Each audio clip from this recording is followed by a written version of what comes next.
YouTube, warbles on a lot here. 20 to 7 at night, and the pot belly is alight, and this is its first feeding after lighting.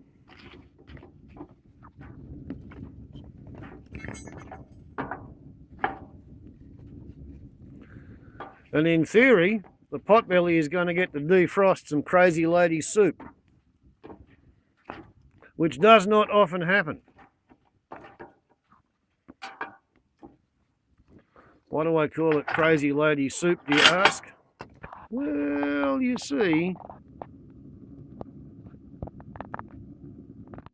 that would be because it says it's spicy. And it's frozen. So what does a hermit do with a potbelly and a gas stove and a tub of frozen spicy Crazylady soup? Outside, 4.7 degrees. In here, 12.1 degrees. Down there, on top of the air outlet, it's already, what's that? 15 degrees, 19 degrees, 24 degrees, 25 degrees, 42 degrees.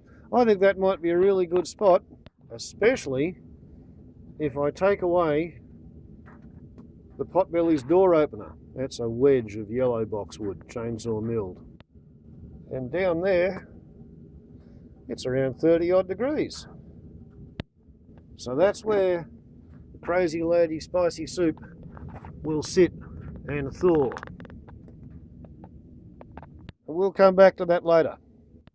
Meanwhile, I'm going to drink a beer and listen to the radio and find out what's been happening in the world. Yeah? That was recommended by Gonski. There's an opportunity for them to ensure that they account for Back how later.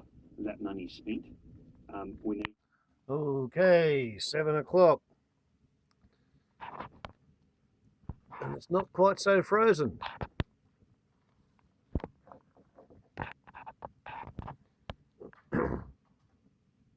And the ink is beginning to run. Okay, so we're now looking at 8 o'clock. And the spicy Crazylady soup is no longer frozen. 2 beers later. Well, we're looking at 88 degrees for the temperature of the hot air outlet, 60 degrees.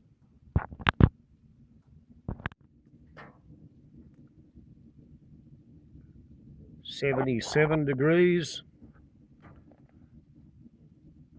for the air inside the outlet.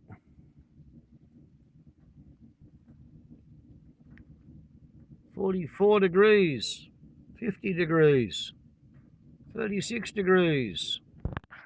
And we'll just shake the Crazylady soup to sort of mix the melted warm stuff with the cold stuff. And yeah, that's brought the average temperature down a bit. Pretty soon the spicy Crazylady soup might be ready to put in a saucepan. So I might have to go out and pick one up and wash it and dry it and prepare to have a feed. But in the meantime, malt liquor video, Warbles waits and Warbles wonders what the mystery Crazylady soup is going to taste like.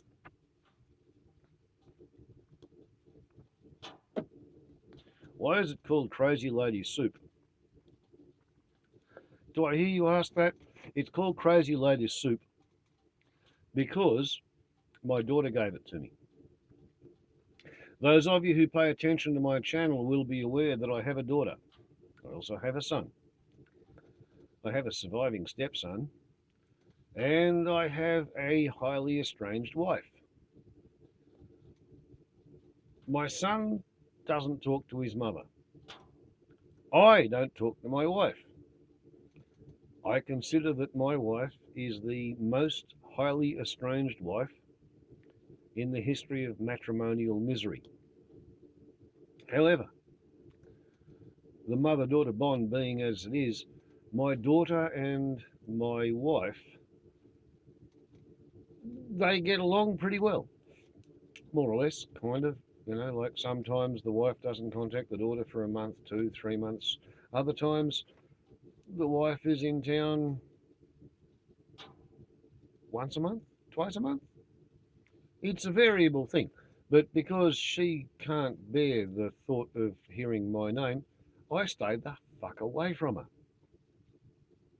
And what that boils down to is that she and I both support our daughter. I support our son as well. She stays hull down over the horizon as far as he's concerned. And this afternoon, when I dropped in on my daughter, as I do as a regular thing, you know, at least 3 times a week, she was just about ready to put some soup in the microwave to defrost it. And with a glint in her eye and a smile, she said, "Would you like some soup? Mystery soup." And I said, "Yeah, why not?" And she gave to me a frozen tub of soup out of her freezer. And after I had accepted it and said, "Yeah, fine, okay, I'll take it home and, you know, heat it up and I'll have a crack at eating it," that's when she said, "Do you recognise the handwriting on the label?" And when I looked at the label, I knew what she'd done, okay? Every now and then, as a joke, for the fun of it, she gives me something that her mother has given to her. Or she gives her mother something that I have given to her, right? It's kind of like playing the parents off against each other without them knowing about it. But I am in a privileged position and I know that I am being played. Okay? I get told, "Yes, Dad, I'm going to give you a tub of frozen soup. And you're going to take it home and you're going to heat it up and you're going to eat it, you know, because father-daughter relationships are like that." But she's going to give me the tub of spicy soup that she's been a bit worried about and hasn't quite been game to have a crack at because how spicy is it going to be? What should she have ready to eat with it? Should she put it on toast? Should she put it on a unleavened bread? Should she have a salad ready beside it to cool her palate down? Okay, for the fun of it. My daughter has given me a tub of frozen Crazylady soup, right? Crazylady's not my word for my wife, or my term for my wife. Crazylady's what my kids call her, among themselves as well as to me.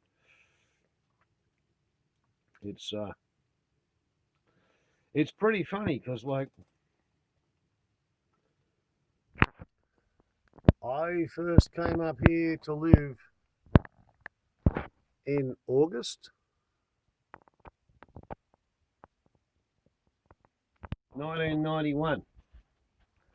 And then in May 1992, I'd been spending quite a lot of time back at the family home.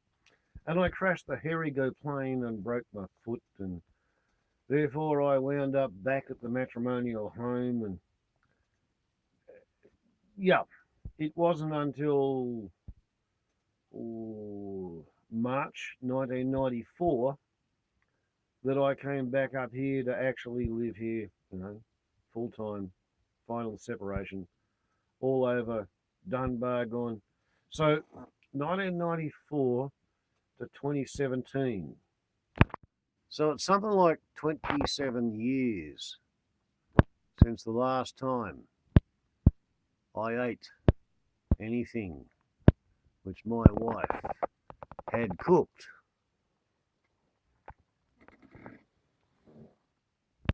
Therefore, thus and because, I think it's a kind of a special occasion. Humorous. That's the word for it. It's a humorous occasion. It's an ironic occasion. You know, like, I can't stand her. She bursts into tears at the sound of my name. Um, and our daughter is very gently, slightly organising, not quite a back channel communication, but yeah, her mother gives her soup that she's not going to eat, so she feeds it to me. I give my daughter something that she doesn't want or doesn't need, so it gets passed on to her mother. I think that's kind of funny. Kids vote with their feet. And I think it's such a funny occasion that despite the fact that I can smell the curry, and I was raised in such a way as I really don't like curry, I'm probably going to eat it just for the fun of it, you know, like, because it's an occasion that doesn't come around very often. A chance to eat stuff that my highly estranged wife has cooked. Okay, 25 past 8. We have a freshly washed and dried pot on the pot belly. And as you can see, the soup is almost liquefied. So, we empty it into the saucepan. Right, so now the plan is to let that finish defrosting on top of the pot belly while I take this outside as an entree for the possums, while I make the toast.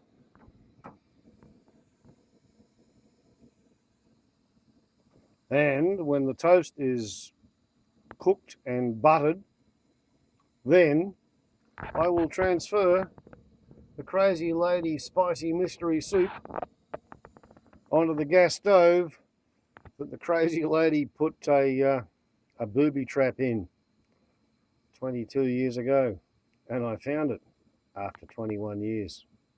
My theory for the reason as to why she bursts into tears 3 times a day for days every time she hears my name is because she's fucking terrified as to what might be going to happen when I find the booby traps that she put into my life, because she expects me to behave the way she does. She's been projecting. She's waiting for the payback, expecting me to be as vicious and as nasty to her as she has been to me. And I ain't going to do it. I intend to eat her soup and laugh at her paranoia. What else is there for an honourable man to do?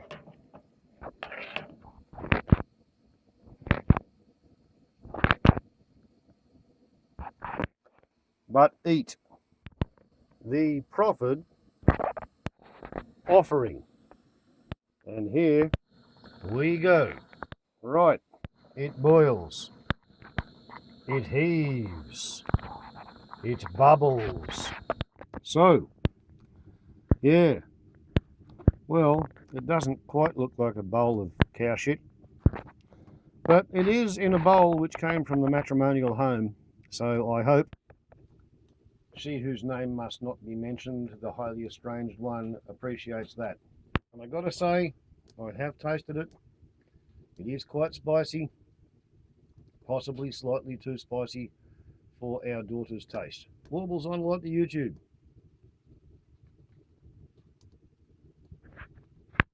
As I literally take the first spoonful officially from the bowl of Crazylady Soup.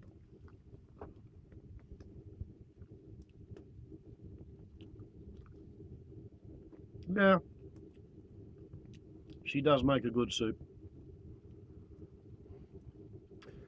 My wife doesn't make as good a soup as my mother-in-law makes a cake.